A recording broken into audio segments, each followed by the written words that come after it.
Hey folks, I wanted to spend a few minutes talking about this one link in the to a reading for this next week. It's the link that says selecting high quality instructional materials. As I told you, I was going to make a quick introductory video to this to help you get the most out of it.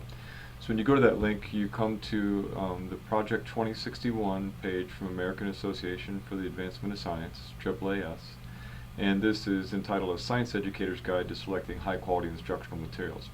So whether it's science or math, I think that this provides kind of a nice framework for thinking about how others evaluate materials with more of a content focus than we've been talking about. So hopefully this will help you think about that a little bit more, since I know it came up a bit last night.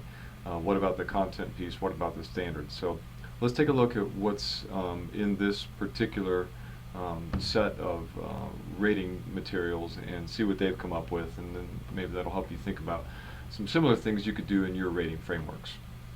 So you just read this kind of brief overview here and think about, if you click on this other link, what makes a high quality instructional material. This is pretty important to read some of this. They're talking here about two major characteristics. Is the content alignment. So as I mentioned, it's very content focused, but this one I think might help you think, the second one may help you think about the teacher piece, and that is the material's instructional quality. As they say, the likelihood that it will support effective teaching and student achievement of a learning goal. So I'm hoping that by looking through their stuff around this, it's really going to give you a little bit more insight on dealing with the instructional part, and then leading into the second assignment. But for now, for the rating part, just thinking about what kind of instruction does it require or promote, and therefore what kind of teacher quality, or teacher action, I should say. So if you look at this larger second box here, evaluating quality, content alignment, instructional support, click on that to expand it, and there are 3 steps here. If you click on the first one, which says determine whether the material addresses the science ideas that your students are expected to learn, this is where the standards focus really comes in.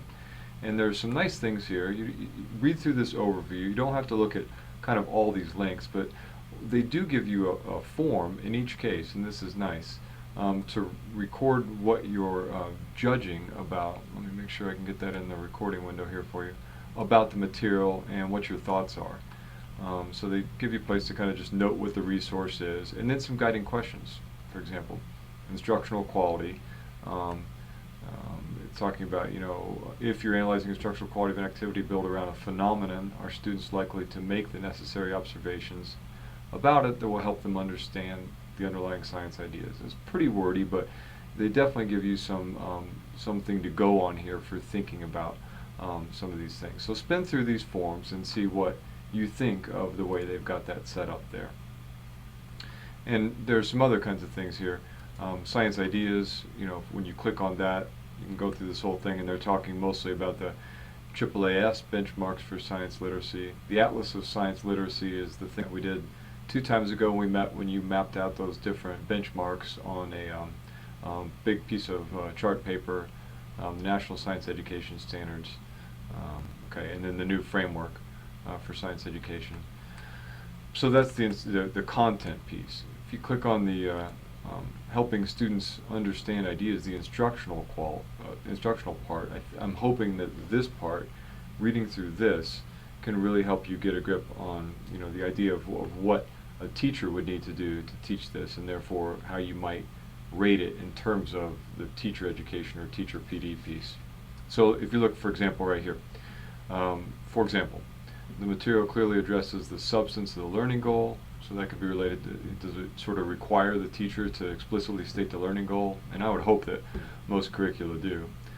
Lead students to an understanding of the learning goal in a fairly small number of steps. Additional ideas are needed to make sense of phenomena or representation, so that would be the teacher providing those additional ideas. Reasoning skills are needed. Setup, experimental procedure, intricacies of calculations related to phenomena are simple and unlikely to attract.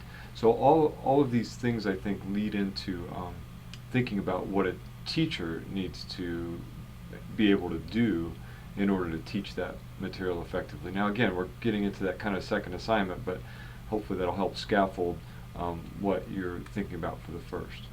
And again, there's another form here for that. I guess it's just a link to the same form. My apologies. I thought there was another Thinking, oh, table 1. I wanted to highlight, make sure you clicked on this table 1 down at the bottom. There you go. For instructional quality, it gives you a nice checklist of things here to consider.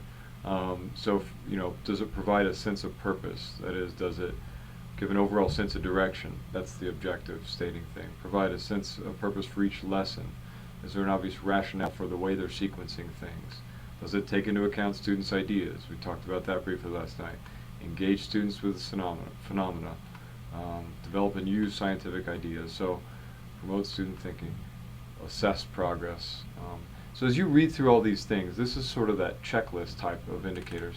I'm hoping that it'll give you an idea of how you might change your framework. Remember, there's quite a bit of freedom, I guess, here in how you decide to take your rating framework forward from this point. Position statements were the start, and I've given you some feedback, and you've noticed some constraints that aren't being addressed, like content, like process. I know we talked a little bit about some process skills that aren't necessarily there.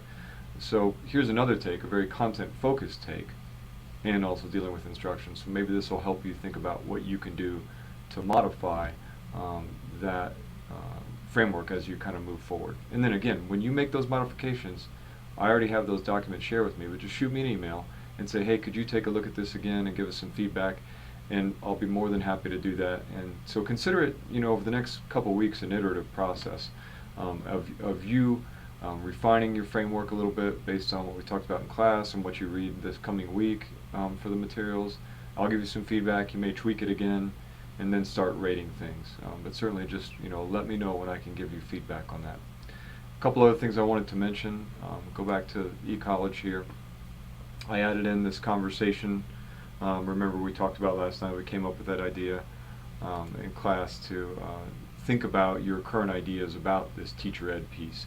So I said in this thread, share your ideas about how you're going to rate curriculum based on the teacher education professional development position statements. So this reading for this week hopefully will inform that. You can go ahead and put in your ideas now on what you have already, and then maybe refine those as you do the reading for the week.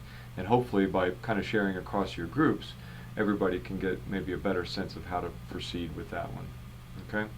And the last thing I'll do is this. If I look at the syllabus real quickly, I'll change the due date. I believe the due date for the curriculum materials documentation, right now it's said that it's due on 10/25, our face-to-face meeting.